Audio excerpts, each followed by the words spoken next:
miliaran bintang-bintang di langit sana ya. Awan yang berpindah-pindah kan gitu. Kemudian langit yang kita bisa lihat tapi tidak ada tiangnya. Dimanapun kita berada di muka bumi ini, langitnya akan sama. Tidak pernah ada yang melihat ujungnya. Itu di atas langit. Kalau kita turun di bumi, dimulai dari diri kita sendiri. Kenapa saya memiliki dua mata? Kenapa ada dua kuping? Kenapa satu mulut? Kenapa ada gigi? Kenapa ada tangan? Komposisi tubuh kita ini yang sampai sekarang dan mungkin akan terus terjadi sampai menjelang hari kiamat.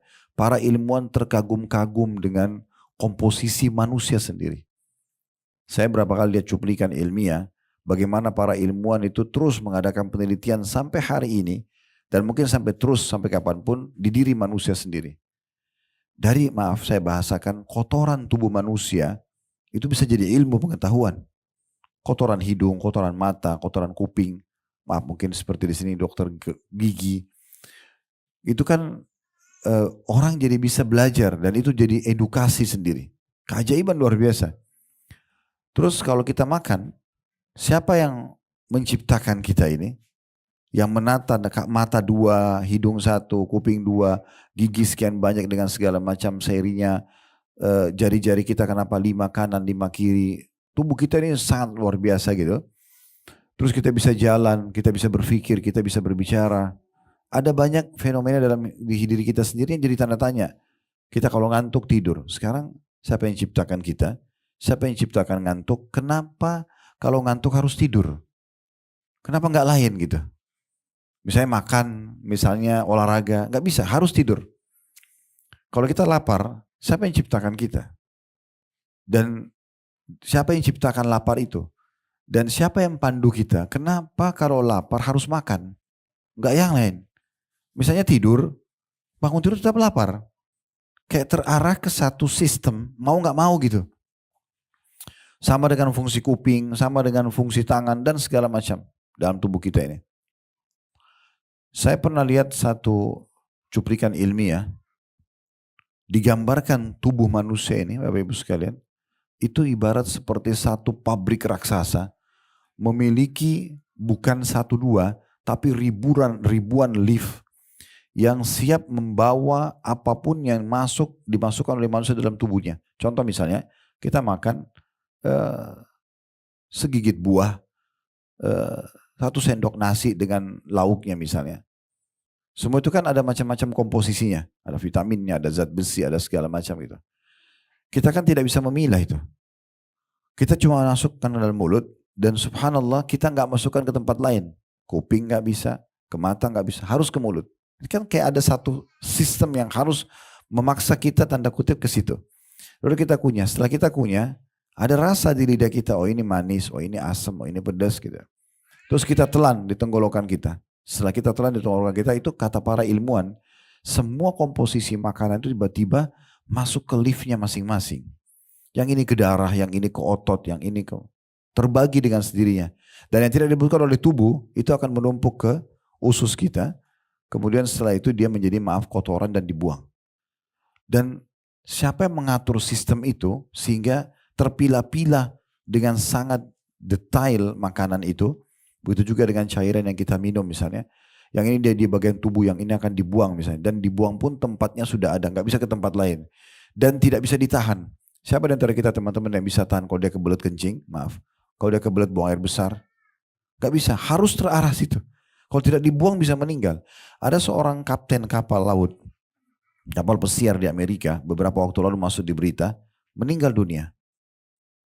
Ditemukan jenazahnya, maaf, di WC. Lalu diadakan penelitian, dicek semua satu kapal itu, karena ini kapten kapal. Apa ini? Mungkin ada yang sengaja mungkin ada yang sengaja membunuh dia, ya, membuat satu pembunuhan yang terstruktur segala macam. Tapi tidak ditemukan, tidak ada tanda-tanda itu, karena nggak ada luka di tubuhnya, nggak ada segala macam. Sampai para ilmuwan diutus khusus datang meneliti di tempat dia meninggal, di WC maaf. Dan ditemukan ternyata dia meninggal justru karena ini secara manusiawanya. Kalau secara agama ajalnya datang ya. Ternyata dia itu keracunan dengan kotoran dia sendiri. Dia selama 3 hari gak buang air besar. Pada saat dia buang air besar, sudah menumpuk racun di perutnya, itu pada saat keluar di kapal karena WC-nya kecil, ya kurang untuk pembuangan udara, dia terhirup, dia meninggal dunia. Itu sebab manusianya. Jadi ada sistem raksasa yang luar biasa yang mengatur kita mau nggak mau. Kita nggak bisa menghindar dan tidak bisa pilih yang lain gitu. Maka ini butuh tanda tanya, kita butuh merenung sejenak. Itu baru di diri kita, di sekitar kita nih. Oksigen, ya, air, api, udara, apalah, tanah, pohon-pohon. Belum kita bicara tumbuh-tumbuhan dengan beragam macam bentuknya. Ada yang sayuran, ada yang buah-buahan. Ya. Ini pohon jeruk, jeruk itu bentuknya begini, rasanya begini. Dan tidak pernah habis stoknya. Apel itu begini, pisang itu begitu. Siapa kira-kira teman-teman sekalian yang menata pisang dengan sisirannya yang rapi itu? Dengan warnanya yang menarik kuning seperti itu. Kulitnya yang lembut seperti itu. Dagingnya di dalam dengan begitu lembutnya dan enak sekali untuk kita makan. Dengan berbagai macam jenisnya. Begitu juga dengan ya, sayur-sayuran. Begitu juga dengan tumbuh-tumbuhan secara umum, rumputan sampai ke pohon beringin yang besar misalnya. Segala macam jenis. Ada manfaat bagi manusia. Begitu juga dengan hewan-hewan. Dari semut yang kecil sampai gajah yang besar. Sistem pencernaan, sistem pertahanan, jenis makanannya, dan segala macam. Kita kalau nonton di YouTube sekarang tentang masalah alam hewan-hewan, berbagai macam kehidupan mereka di sana kita bisa lihat. Jadi ada sistem raksasa yang luar biasa di depan mata kita. Kita sadar tidak sadar itu sedang ada gitu. Nah kita butuh teman-teman di saat ini, kita coba merenungi dulu. Kira-kira ini dari mana semuanya? Kenapa ini ada? Apa tujuannya? Apa tujuannya? Kenapa kita pagi hari bangun kayak tadi, terus kemudian kita mulai aktivitas, mata kita melihat, telinga mendengar, bibir dan lidah mengecap dan mengucap, tangan menjamah, kaki melangkah, semua dengan fungsinya masing-masing. Sampai malam kita tidur. Malam tidur nih, semua orang satu dunia sama, kecuali beberapa orang mungkin yang begadang. Dan setelah itu besok berulang lagi. Dan akhirnya nanti, akhirnya akan semuanya meninggal dunia. Sehebat apapun orang itu, saatnya dia mati, selesai. Gitu kan? Dan selesailah cerita dia. Orang hanya mengatakan, oh si fulan atau si fulana dulu pernah hidup ya. Dia umurnya sampai sekian, oh ini usahanya, oh ini rumahnya, oh ini. Dan itu hitungan hari. Setahun, 2 tahun, warisan dibagi, selesai. Gak akan ada lagi ceritanya. Contoh misalnya kita tarik kakek-kakek kita. Siapa di antara kita yang tahu nama mereka? Siapa yang tahu kehidupannya? Nenek kakek kita. Atau kakek ayah kita aja deh. Generasi 3 generasi 4 generasi ke atas. Kita bahkan tidak tahu namanya. Kita bahkan tidak tahu dia nikah sama siapa. Kita gak tahu keturunannya di mana. Itu begitu juga kita nanti. Kita paling 2-3 generasi ke bawah sudah orang gak tahu lagi. Bahkan kita kalau baru meninggal orang hanya mengatakan oh ini bajunya dia. Oh dia pernah menjabat ini. Habis itu selesai. Kalaupun ada kenangan kalau dia pahlawan. Mungkin ditulis di beberapa buku habis itu selesai. Gak ada lagi aktivitas seperti yang dia lakukan semasa dia hidup. Ini kan berarti ada satu sistem raksasa yang harusnya kita sadari dulu. Gitu. Nah Islam datang teman-teman memberikan gambaran dan jawaban kepada kita atas semua itu. Allah sebutkan dalam surah Az-Zariyat. Ya, ini surah nomor 51 dalam Al-Quran, ayat 56-nya. Allah menggambarkan di situ kepada kita semua, dan itu beruntungnya orang kalau beriman sebagai seorang muslim, kita langsung dikerucutkan kepada satu Tuhan. Mata kamu melihat ke langit, apapun yang terjangkau tidak terjangkau oleh mata, terjangkau misalnya bintang-bintang, awan, kita lihat bergantian siang malam, burung yang terbang, yang tidak terjangkau. Banyak ilmuwan mengatakan masih banyak rahasia langit yang belum diketahui. Ada bintang-bintang yang tidak dijangkau oleh alat-alat manusia karena jauh jaraknya misalnya. Di bumi juga begitu. Segala macam tadi yang sudah kita lihat fenomenanya.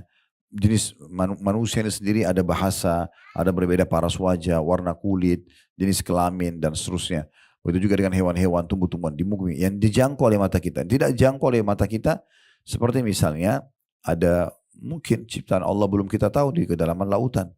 Atau ada yang kita rasakan tapi kita nggak bisa lihat dengan mata. Contoh Bapak Ibu rasa lapar, rasa haus, suka, benci. Kan kita rasakan tapi kita nggak lihat wujudnya. Tapi ada gitu kan. Nah itu terjangkau dengan oleh mata kita. Begitu juga di kedalaman lautan. Semua ini kembali ngerucut kepada satu Tuhan. Kita disuruh beriman. Dan ini semua yang ciptakan la ilaha illallah. Yang mengurus, yang mengawasi, yang menciptakan, yang memusnahkan itu adalah Allah saja. Maka kita tidak perlu repot-repot mencari Tuhan-Tuhan yang lain. Orang-orang ada yang menyembah patung, menyembah pohon, karena mereka tidak tahu Tuhannya siapa. Kita sebagai seorang muslim dimanjakan, semua ini kamu lihat atau tidak lihat, kembali kepada satu Tuhan. Nah ini kitab yang diturunkan Al-Quran, ini utusannya Rasul Muhammad SAW untuk diikuti dan jadikan sebagai suri tauladan. Nah seperti itu kurang lebih. Nah dalam Al-Quran, sebagai seorang muslim, Allah gambarkan dalam surah Az-Zariyat, surah nomor 51 ayat 56, menjawab pertanyaan tadi, kenapa kita ada di sini? Apa hikmah semua ini ada? Siapa yang menata dan mengaturnya? Allah berfirman, وَمَا خَلَقْتُ الْجِنَّ وَالْإِنسَ إِلَّا لِيَعْبُدُونَ. Aku tidak menciptakan, tidak mengadakan seluruh jin dan seluruh manusia di muka bumi ini kecuali satu saja tujuannya, yaitu untuk beribadah kepadaku atau mengabdi kepadaku. Itu tujuan kita ada di sini. Jadi kalau dalam Islam Bapak Ibu sekalian kita nggak punya tujuan lain. Kalau ada yang tanya gini, Ustadz apakah memang saya diciptakan ini untuk sholat? Jawaban saya iya. Untuk puasa? Iya. Bakti sama orang tua? Iya. Untuk belajar? Iya. Terus semua yang positif yang agama perintahkan. Puasa, zakat, haji dan umrah, jenguk orang sakit dan segala itu ya. Yang lain yang dilarang tidak boleh. Membunuh, mengganggu, berzina dan segala macam. Oke. Jadi itu memang tujuan kita diciptakan. Tidak ada tujuan lain. Kalau makan, minum, tidur ini pernak-perniknya. Pelengkapnya saja. Sayangnya karena banyak orang muslim tidak faham. Tujuan dia diciptakan justru untuk mengabdi dan beribadah kepada Tuhannya. Dan dia tidak faham kalau ini adalah tujuan utama dan makan, minum, segala ini pernak-perniknya. Mereka pergi kepada pernak-pernik dan melupakan tujuan utama dia diciptakan. Sayang. Akhirnya hanya karena duduk ngobrol sama teman, sholatnya terbengkalai. Tujuan utamanya ditinggalkan. Tapi yang pernak-pernik ditujukan gitu. Hanya karena urusan ini dan itu mereka nggak puasa Ramadan. Hanya karena ini dan itu misalnya menunda pemberangkatan hajinya. Jadi banyak hal. Hanya karena masalah teman yang mungkin berteman boleh pilih. Tapi orang tua nggak bisa kita milih. Lalu dia pilih untuk pilih temannya daripada bakti sama orang tuanya. Ini kan semua karena tidak paham tentang masalah tujuan dia diciptakan. Kita juga perlu renungi teman-teman sekalian firman Allah Subhanahu wa taala yang lain. Saya coba bacakan beberapa ayat-ayat Al-Quran yang menggambarkan ini. Di antaranya di dalam surah Al-Mu'minun surah nomor 23 ayat 115. Kalau teman-teman nanti buka Al-Quran di saat lagi tadabbur, lagi merenungi makna-maknanya di rumah, bisa dibaca Al-Mu'minun surah nomor 23 dari ayat 99 sampai 115. Tapi kita akan coba baca 115 yang Allah mengatakan, "Afahasibtum annama khalaqnakum abathan wa annakum ilaina la turja'un?" Apakah kalian mengira wahai para manusia, kami ciptakan kalian sia-sia? Ada di muka bumi ini omong kosong aja, buang-buang waktu, tidak ada yang bermanfaat, misalnya dikerjakan, malah melakukan pelanggaran-pelanggaran yang Allah larang. Dan kalian mengira kalian tidak akan kembali kepada kami, tidak akan diminta pertanggungjawaban? Itu nggak mungkin. Ya. Ibnu Qayyim al-Jauzi rahimahullah berkata, makna daripada ayat ini, apakah kalian diciptakan tanpa ada maksud dan hikmah, tidak untuk beribadah kepada Allah, dan juga tanpa alasan dan balasan dari sisinya? Kan betapa nihilnya kehidupan teman-teman. Kalau kita baik sama orang tua kita baik sama tetangga, kita suka memberi, ya, kita senyum dengan orang, kita berbuat baik, lalu tidak dapat balasannya. Kan nihil sekali gitu ya, kayak hampa kehidupan. Atau kita berbuat jahat, kita kejam sama orang, zalim dengan bawahan kita misalnya karena kita punya power, atau pemimpin pada masyarakatnya, lalu tidak dihukum, itu kan berarti aneh sekali ya. Allah berfirman mengatakan, "Wa may ya'mal mithqala dzarratin khairan yarah." Ketahuilah, siapa saja di antara kalian berbuat satu kebaikan seperti biji sawi akan diperlihatkan dan akan terima balasannya. Wa may ya'mal mithqala dzarratin syarran yarah. Siapa yang berbuat seperti biji sawi dari keburukan juga akan diperlihatkan dan akan dihukum kepadanya. Semua teman-teman sekalian, nikmat yang teman-teman rasakan, misalnya kita makan makanan enak, kita minum, istirahat, kita pakai baju yang enak. Ini semua miniatur surga, balasan nanti yang abadi di akhirat.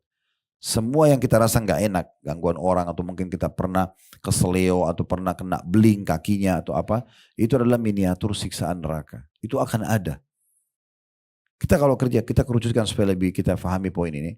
Kalau kita kerja di satu perusahaan, bukankah seseorang yang patuh dan melaksanakan tugas dengan baik sebagai staf akan dapat bonus dan gajinya? Bukankah sebaliknya, orang-orang yang membangkang, telat datang, gak mau kerjakan pekerjaan akan kena hukuman? Itu realita depan mata kita. Nah begitulah sebenarnya, itu kecilnya. Lingkup lebih besarnya akan ada. Ada yang akan menilai dan akan memberikan balasan terhadap perbuatan kita. Karena kalau tidak, manusia tidak akan bergerak. Kalau dia kerja ternyata nggak ada balasannya, mungkin dia tidak akan semangat untuk kerja. Atau kalau orang berbuat pelanggaran, mengganggu orang lain, mengambil yang bukan haknya, lalu tidak ada hukumannya, mungkin kriminal akan di mana-mana. Tidak akan ada ketenangan kita rasakan. Nah ini semua menggambarkan kepada kita. Ibnu Qayyim, saya ulangi kembali, mengatakan makna daripada surah Az-Zariyat tadi, surah nomor 51 ayat 56 dan surah Al-Mu'minun surah nomor 23 ayat 115.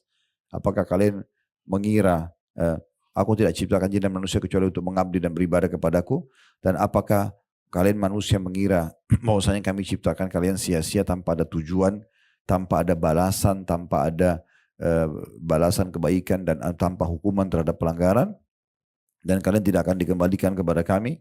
Kata beliau, apabila kalian diciptakan, apakah kalian diciptakan tanpa ada maksud dan hikmah, tidak untuk beribadah kepada Allah, dan juga tanpa ada balasan terhadap kebaikan dan keburukan? Jadi ibadah itu punya tujuan, sebagaimana Allah Subhanahu Wa Taala juga menyebutkan ayat yang ketiga surah Al-Qiyamah tentang hari kiamat. Ya, kalau teman-teman mau coba mulai menyentuh secara keimanan, bisa mulai baca terjemahan surah-surah pendek di juz 30 aja. Di akhir Al-Quran. Ya. Baca aja beberapa ayat-ayat Al-Quran. Kalau belum baca ayat bahasa Arabnya, baca terjemahannya aja. Termasuk diantaranya tentang surah Al-Qiyamah ini ya. Juz 28, 29, 30 itu pendek-pendek, tidak panjang. Di antaranya ayat 36-nya Allah mengatakan, ayahsabul insanu ayyutraka sudah. Apakah manusia itu mengira mereka akan dibiarkan begitu saja tanpa pertanggungjawaban? Semua akan ditanya. Apa kata Nabi Muhammad SAW kepada para sahabat untuk mengingatkan mereka?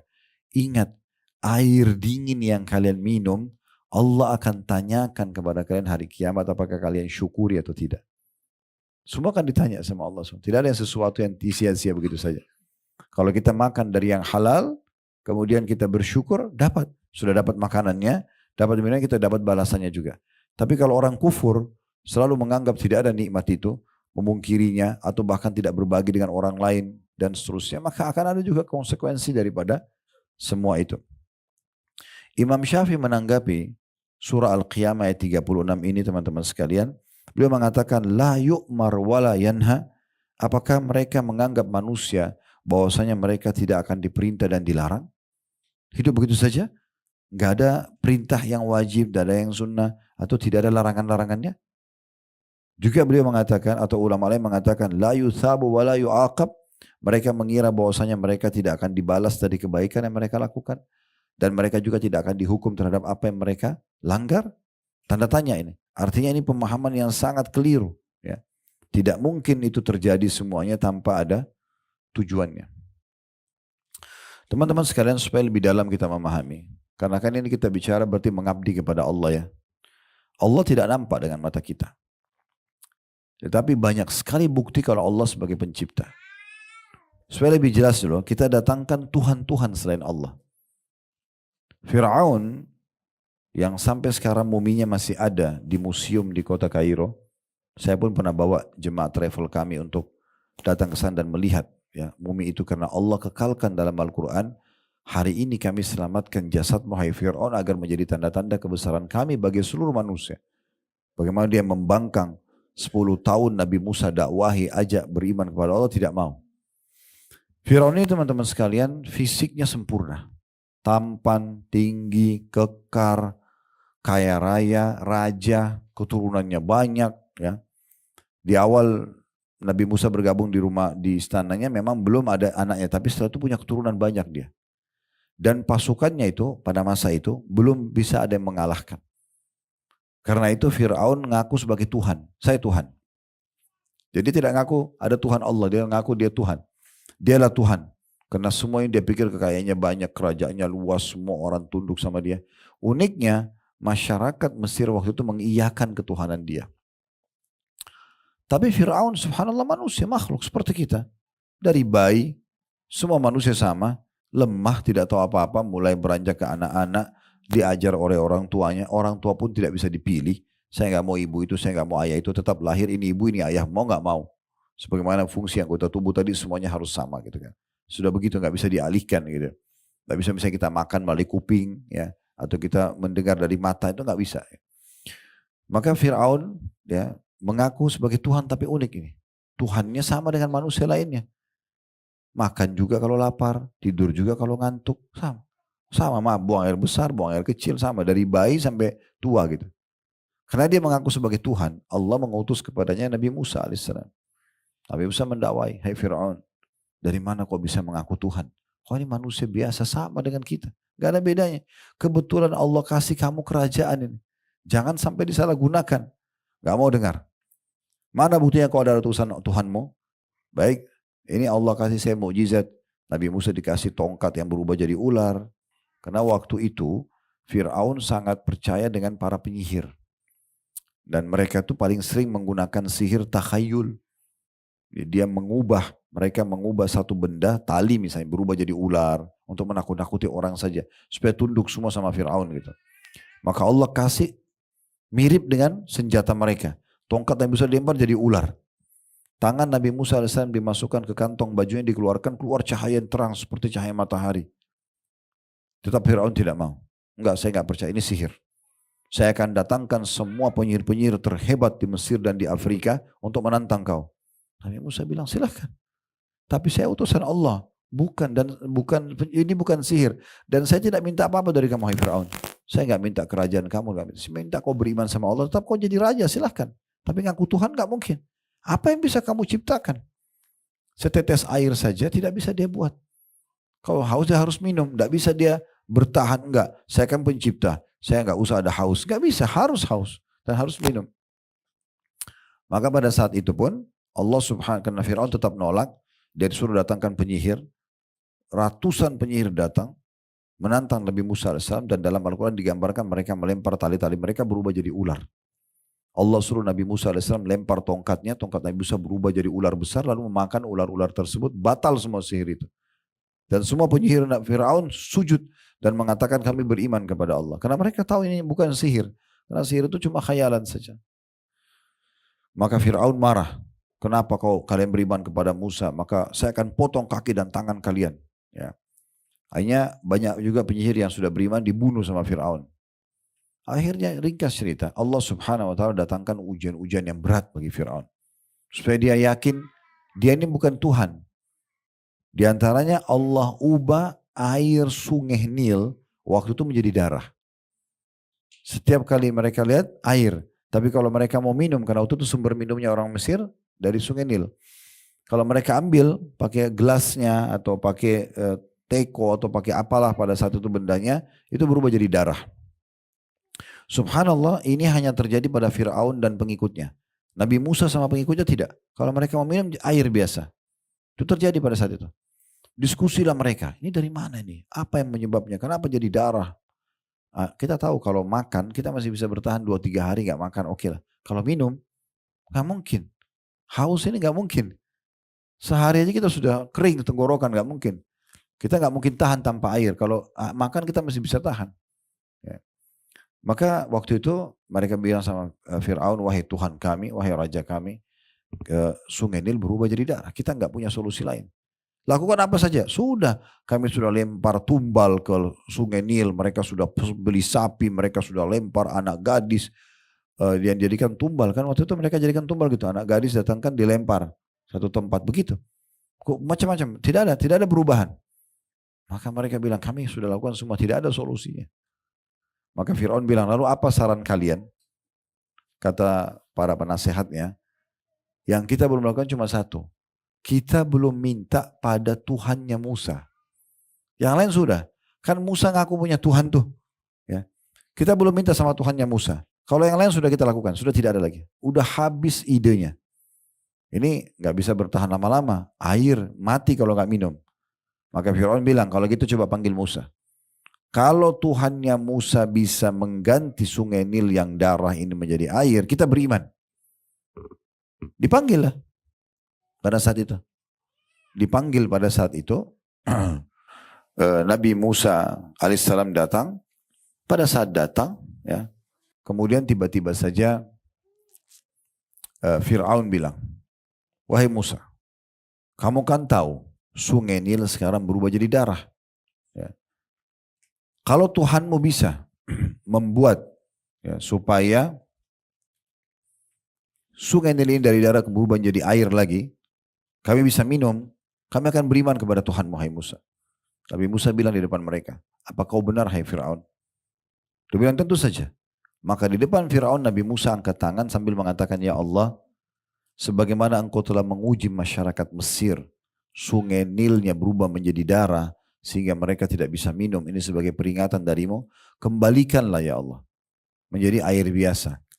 Akhirnya setelah berdoa, Fir'aun tes, air diambil berubah jadi air. Supaya tidak mau beriman dia. Dia mengatakan, oh ini berarti permainan sihirnya Musa ini. Musa bilang, bukan, ini benar-benar bukan, saya bukan penyihir. Ini bukan peringatan dari Allah, nggak mau beriman. Allah datangkan sesuatu yang lain. Satu negeri Mesir, Bapak Ibu sekalian, ini Bapak Ibu bisa baca semua artikel, dengarin ceramah-ceramah ya di media kita tentang masalah bagaimana mukjizat Nabi Musa alaihissalam, diantaranya datangnya katak. Satu negeri Mesir datangi katak. Sampai ke ranjang-ranjangnya Fir'aun. Mereka ribut, terganggu dengan suara kodok atau katak itu. Banyak sekali. Fir'aun suruh musnahkan. Dimusnahkan, dibunuh berapa ekor, muncul sekian lebih banyak lagi. Keluar dari Laut Merah dan dari Sungai Nil. Gak bisa. Akhirnya penuhlah negeri mereka dengan itu. Fir'aun bilang, apa yang kalian harus lakukan? Sudah kami lakukan semua, tidak ada solusi. Ini makin banyak kataknya. Maka penasihatnya bilang, kita coba minta lagi sama Tuhannya Musa. Mungkin bisa. Karena penyihir-penyihirnya mereka semua sudah datangkan, tidak ada yang bisa buat apa-apa. Panggil lagi Musa. Musa datang lagi. Fir'aun bilang lagi, hai Musa, kau tahu sekarang negeri kita lagi diserang sama katak begini banyak. Kita tidak tahu dari mana asalnya. Kalau Tuhanmu bisa hilangkan ini, kami akan beriman. Kata Musa, hai Fir'aun, benar gak? Kalau benar saya akan minta kepada Allah sekarang di depan matamu. Tuhanku dan Tuhanmu untuk menghilangkan ini. Dan aku cuma ajak kau beriman kepadanya. Setelah itu, tetap kau dengan kerajaanmu, tetap dengan kerajaanmu. Tidak ada yang ganggu kerajaan kamu ini. Cuma beriman kepada, jangan aku Tuhan. Baiklah. Nabi Musa AS berdoa di depan Fir'aun, ya Allah hilangkanlah kata-kata ini sebagai ujian bagi masyarakat Mesir. Depan mata mereka, kata itu semuanya kayak bersatu ke satu arah menuju ke Laut Merah sama Sungai Nil. Masuk dalam air, hilang semua. Bersih Mesir. Fir'aun mengatakan, oh ini sihirnya Musa. Begitu terus. Terus saja. Satu demi satu semua mukjizat Allah ditolak sama dia. Sampai akhirnya sudah banyak orang yang yakin bahwasanya Musa kan bukan ngaku Tuhan, beda sama Fir'aun. Musa cuma mengajak kepada Tuhannya dia pun tunduk sama Tuhannya. Maka sudah mulai banyak orang beriman, akhirnya Fir'aun jengkel, harus dibunuh nih Musa. Dikejar Musa alaihissalam. Musa manusiawi lari dengan pengikutnya. Sampai tiba di Laut Merah, sudah depan mata dia Laut Merah. Laut Merah itu sekarang ada 4 negara ya yang mengelilingi, yang dekat Laut Merah. Ada Mesir, ada Saudi, ada Palestina, ada Jordania. Jadi kalau kita ke negeri ini, ada satu titik, saya pernah datang ke situ bawa jemaah, kami datang ke titik Laut Merah itu dan kelihatan sekali kalau kita itu lihat 4 negara itu berhadapan gitu. Ya di situ pas tiba di sana, Nabi Musa alaihissalam sudah sampai di pojok, di pinggir laut, depannya lautan yang sangat dalam, di belakangnya Fir'aun. Allah memang buat sampai Fir'aun bisa melihat Musa dan pengikutnya. Dalam Al-Quran digambarkan Fir'aun mengatakan, innahum lasyirzimatun qalilun. Mereka ini kecil banget jumlahnya, gitu loh. Kita bantai aja nih. Ini Fir'aun Musa yang ganggu-ganggu ketuhanan saya, ya gitu.